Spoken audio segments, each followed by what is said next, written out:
Bienvenue sur Progressive Gains, le podcast qui t'aide à sculpter un physique sec et musclé avec des conseils réalistes et efficaces.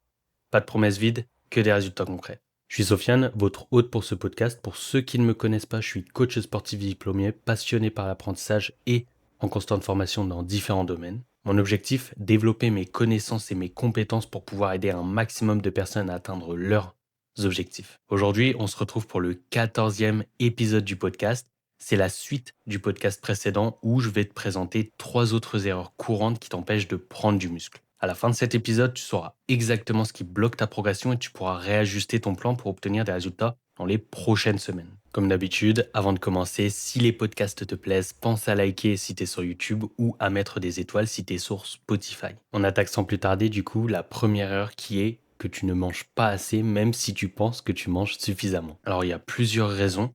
Tout d'abord, tu manges propre, mais t'as pas assez de calories. Par exemple, tu manges du riz, du poulet, des légumes, donc ça c'est bien, tu vois, c'est quelque chose de propre, de sain.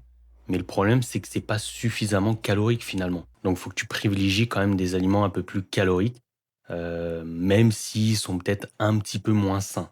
Par exemple, à la place du poulet, tu pourrais mettre du bœuf plutôt, 10%, 15%, ça dépend de la partie du bœuf. Mais ça sera plus calorique et plus intéressant justement pour prendre du muscle. D'autant plus que justement, certaines personnes ont besoin de consommer beaucoup plus de calories que d'autres. Une autre raison, c'est le fait que tu sous-estimes tes besoins caloriques réels pour construire du muscle. Certaines personnes ont besoin de plus de calories, comme je l'ai dit, précédemment, que d'autres personnes. Donc, tu as des personnes réellement et elles vont avoir besoin de manger 6 000 calories pour prendre du muscle. Alors que tu as d'autres personnes, elles vont manger seulement, 2 500 calories, ça leur suffira. Donc il y a des avantages et des inconvénients, c'est sûr, mais faut pas que tu oublies ça. Ensuite, une autre raison, c'est la peur de prendre du gras. Donc en gros, tu vas te limiter inconsciemment. D'ailleurs, c'est une raison qui m'a limité dans ma prise de muscle, moi, il y a quelques années. C'est justement le fait d'avoir peur de prendre du gras, étant donné que j'ai un passif où, à l'époque, j'étais plutôt gros. Donc j'ai toujours été, frustré par avoir du gras au niveau du ventre et cetera. Et donc lorsque j'ai eu les abdos, lorsque j'étais sec, bah, je suis toujours resté en léger déficit pour justement garder ces abdos, rester sec, ne pas prendre de gras et au final, bah, j'ai pas progressé, j'ai pas pris de muscle, puisque, bah, j'avais pas l'énergie nécessaire pour vraiment me la donner durant les entraînements et pour optimiser la synthèse protéique. Donc voilà, inconsciemment, tu vas rester en léger déficit ou en maintenance, un peu comme moi j'avais fait. Et une autre raison, en fait, c'est le fait que tu comptes pas tes calories, tout simplement. Donc tu manges un peu au feeling et au final, tu as des résultats qui sont hasardeux. Donc il y a beaucoup de personnes qui me disent: «Je mange beaucoup, mais je prends pas de muscle, je prends pas de poids même». Je leur dis: «OK, bah, tu manges combien de calories?» Et ces personnes-là, elles me disent: «Bah, je sais pas». Donc bah, en fait, comment tu peux savoir si tu manges beaucoup? Ça va rien dire manger beaucoup. Tu peux avoir une assiette volumineuse, mais très peu calorique et à l'inverse, tu peux avoir une assiette où tu as 3 trucs dedans, 3 ingrédients, mais très caloriques. Donc voilà, en fait, il faut justement faire attention aux notions de volume alimentaire et de densité énergétique. C'est pour ça que c'est important de compter ses calories ou du moins d'avoir un minimum de conscience vis-à-vis de ça pour pouvoir être sûr, d'aller dans la bonne direction. Car la majorité des personnes qui n'arrivent pas à prendre de poids ou perdre du poids, c'est des personnes qui ne calculent pas leurs calories. C'est simple, hein, franchement, c'est un principe fondamental. Si tu perds du poids, c'est que tu es en déficit calorique. Si tu prends du poids, c'est que tu es en surplus calorique. C'est un principe fondamental qui est la balance énergétique. Donc voilà, si tu perds pas de poids, c'est que tu es pas en déficit. Si tu prends pas de poids, c'est que tu es pas en surplus. Voilà, c'est simple. Donc pour prendre du muscle, tu dois manger suffisamment, donc pour fournir à ton corps les nutriments dont il a besoin pour se régénérer.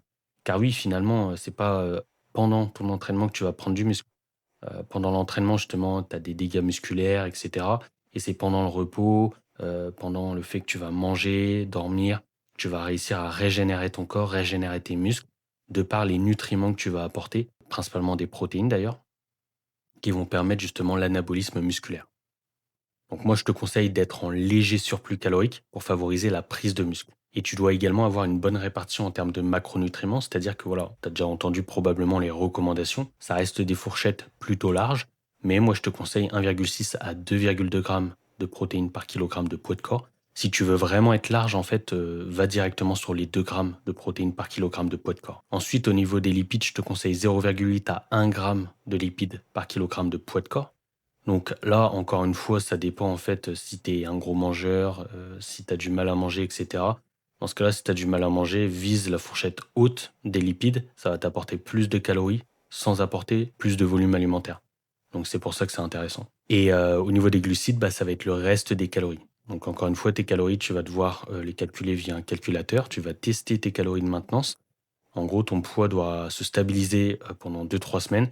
Dès qu'il est stabilisé, tu auras trouvé ta maintenance et à partir de cette maintenance, tu vas pouvoir implémenter un surplus ou un déficit en fonction de ton objectif. Mais là, on parle de prise de muscle, donc un léger surplus pour justement favoriser la prise de muscle, tout simplement. Ensuite, la deuxième erreur, donc c'est le fait de s'entraîner plusieurs fois par jour. Bon, c'est une erreur qui revient pas si souvent que ça finalement, car faut être au chômage un peu pour s'entraîner plusieurs fois par jour, je pense. Mais c'est vrai qu'il y en a quand même, il y a quand même des personnes qui font cette erreur, donc je préfère la dire. On pense qu'en s'entraînant plus, on va obtenir plus de résultats, sans forcément se dire s'entraîner 2 fois par jour, hein. Par exemple, s'entraîner 7 fois dans la semaine, faire, 7 entraînements par semaine, 6 entraînements par semaine. On pense que ça va nous permettre d'avoir plus de résultats, donc de prendre plus de muscles. En réalité, c'est un peu contre-productif. Donc déjà pour parler du 2 fois par jour, déjà c'est inutile pour la plupart des gens. 2 fois par jour, c'est, voilà, si tu vraiment un athlète professionnel, si, tu as de l'aide à côté, si tu vois ce que je veux dire. Donc s'entraîner 2 fois par jour, en fait, à part risquer que ton système musculaire, articulaire et nerveux se fasse, bien tabasser, bah, en fait, tu vas rien y gagner. Tu vas tout simplement, finir en surentraînement. Tu vas te flinguer le système articulaire. Enfin bref, ça va être vraiment contre-productif. Un volume excessif, ça peut avoir des impacts négatifs, sur ta capacité de récupération et donc entraîner du catabolisme plutôt que de l'anabolisme. Ce qui veut dire que tu vas favoriser la dégradation musculaire plutôt que la synthèse protéique, c'est-à-dire, bah, prendre du muscle. Donc encore une fois, moi je te conseille de t'entraîner 4 à 5 fois par semaine maximum. Donc 6 fois, 7 fois, c'est beaucoup trop. En réalité, tu as pas besoin. Donc tu t'entraînes 4 à 5 fois par semaine, car au-delà, bah, ça va pas être utile. Bien évidemment, tu vas privilégier la qualité à la quantité. Car oui, en fait, on diminue notre fréquence d'entraînement, mais il faut justement apporter de la qualité derrière. Si pendant ces 4 à 5 entraînements, tu te la donnes pas, bah, tu vas pas obtenir de résultats. Donc là, tu dois travailler proche de l'échec musculaire avec une exécution irréprochable. Tu dois vraiment fournir de l'intensité. Plus tu t'entraînes intensément et moins tu as besoin de t'entraîner.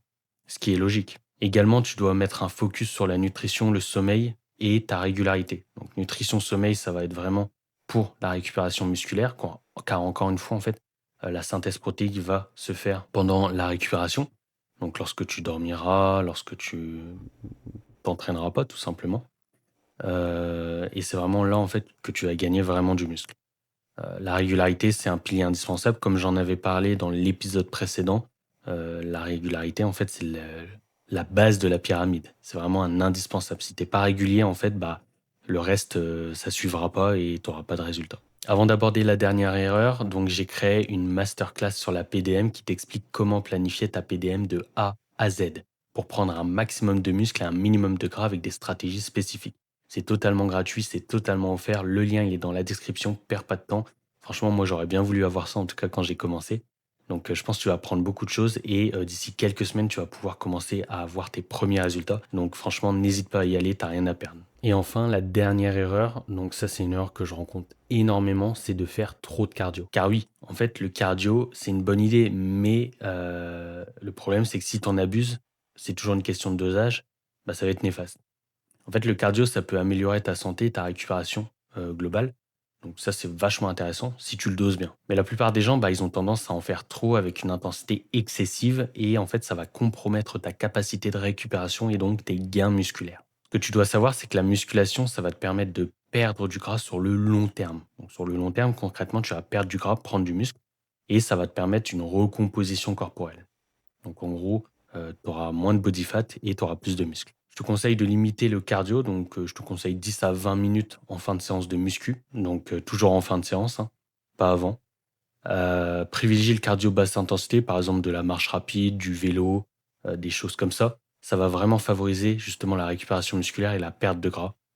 Car si tu commences à faire du cardio trop intense et tout, ça va justement interférer avec, ta prise de masse musculaire. Donc reste sur du cardio basse intensité. Donc encore une fois, comme je te l'ai dit précédemment, évite le cardio juste avant la séance, en fait, juste avant la séance de muscu, car en fait, ça va, justement, impacter ton énergie, sur la séance de muscu. Là, l'idée, c'est vraiment justement de mettre l'accent sur la séance de muscu, pour avoir un maximum d'énergie, soulever, bah, le plus lourd possible pour, prendre du muscle plus rapidement, entre guillemets. Et le cardio en fin de séance, de toute manière, tu pas tant besoin d'énergie que ça, surtout si c'est du cardio basse intensité. Tu dois également adapter ton alimentation si nécessaire, hein, bien évidemment, car au final, le cardio, ça va augmenter légèrement ta dépense, enfin, ça va augmenter ta dépense énergétique. Et en gros, tu peux augmenter légèrement tes calories pour ne pas te retrouver en déficit calorique trop important, ce qui risque justement de baisser tes performances et d'avoir une moins bonne récupération pour favoriser la prise de masse musculaire.